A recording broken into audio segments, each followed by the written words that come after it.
இல்லாதவர் அவர். ஏன் தகுதி இல்லை என்று சொன்னால், வெளிநாடுகளில் ராகுல் காந்தி போகும்போது வெளிநாடுகளில் என்ன பேசுகிறார்? இந்தியாவுக்கு எதிராக பேசுகிறார்.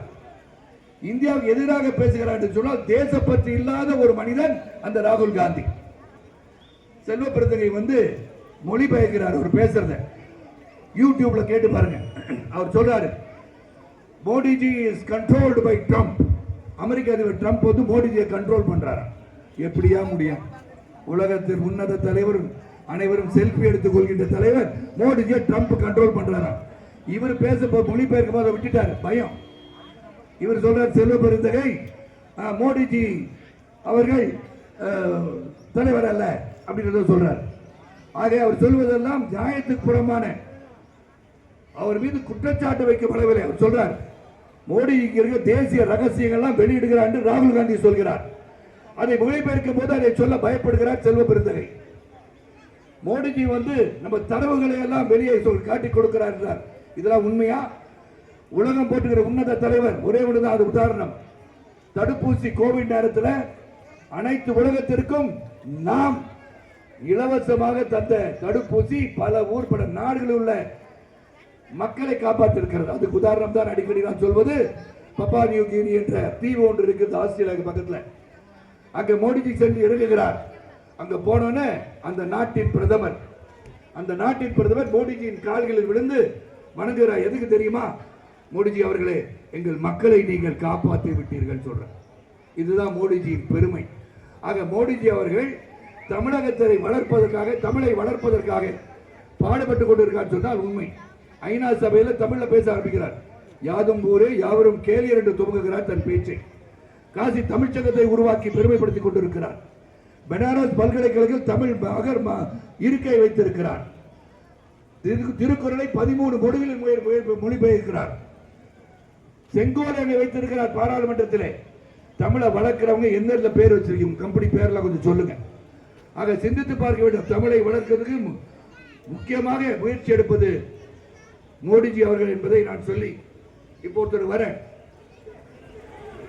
ஒரு திராவிட முன்னேற்ற கழக ஆட்சி 1954 முதல் 1963 வரை ஒரு உன்னத தலைவராம், அப்படி கற்ற தலைவராம் பெருந்தலைவர் ஆட்சியை பற்றி பேசுகிறார்.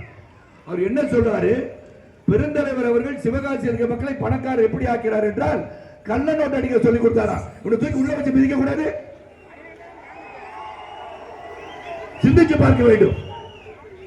நான் ஒரு அப்படிக்கற்ற ஒருவர் தமிழகத்தை சிறந்த பாதையில் எடுத்துச் செல்ல வேண்டும் என்று மத்திய ஆட்சி அவருடைய ஆட்சியாக இருந்தாலும் நீங்க கேட்டு வாங்கி மக்களுக்காக செய்ய வேண்டும் என்ற உன்னத எண்ணத்தை இழிவுபடுத்துபவனை இன்னும் விட்டு வச்சிருக்காங்க வெளியே.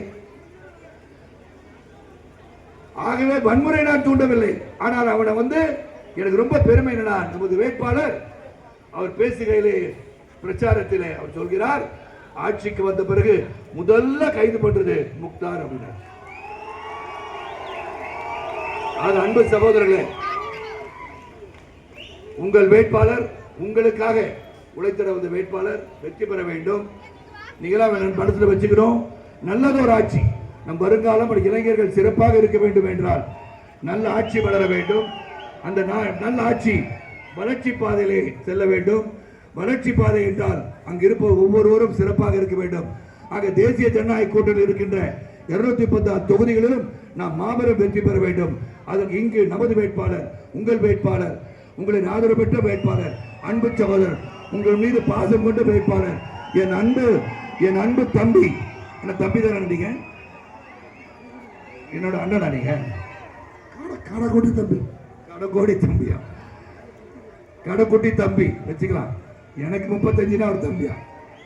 ஆக அன்பு சகோதரர் எசகே தம்பி அவர்களை இரட்டை இலை சின்னத்தில் வாக்களித்து அமோக வெற்றி பெற செய்வாரு தாழ்வுடன் கேட்டுக்கொண்டு சிரம் தாத்தி வேண்டி பாதம் தொட்டு வணங்கி விடைபெறுகிறேன். சரத்குமார் வந்தாரு, நல்லா பேசினாரு, சினிமால பார்த்த மாதிரி அப்படியே இருந்தாரு, சிரிச்சாரு, கணக்கு குழி விழுந்துச்சு. இதெல்லாம் முக்கியம் இல்லை. வந்தார், சிரிக்க வைத்தார், சிந்திக்க வைத்தார். ஏன் இது காலத்தின் கட்டாயம், எதற்காக திராவிட முன்னேற்ற கழக ஆட்சி அகற்றப்பட வேண்டும் என்பதை சிறப்பாக எடுத்துரைத்து சென்றார் என்று மனதில் வைத்துக் கொண்டு வருகிற 23ஆம் தேதி அன்பு சகோதரர் இசகி சுப்பு அவர்களுக்கு இரட்டை இலட்சத்தில் வாக்களித்து வெற்றி பெற செய்யும் என்று கேட்டுக்கொண்டு சிறப்பான வரவேற்பு வழங்கிய அனைத்து நல் உள்ளங்களுக்கும் நன்றி கூறி விடைபெறுகின்றேன். நன்றி, வணக்கம்.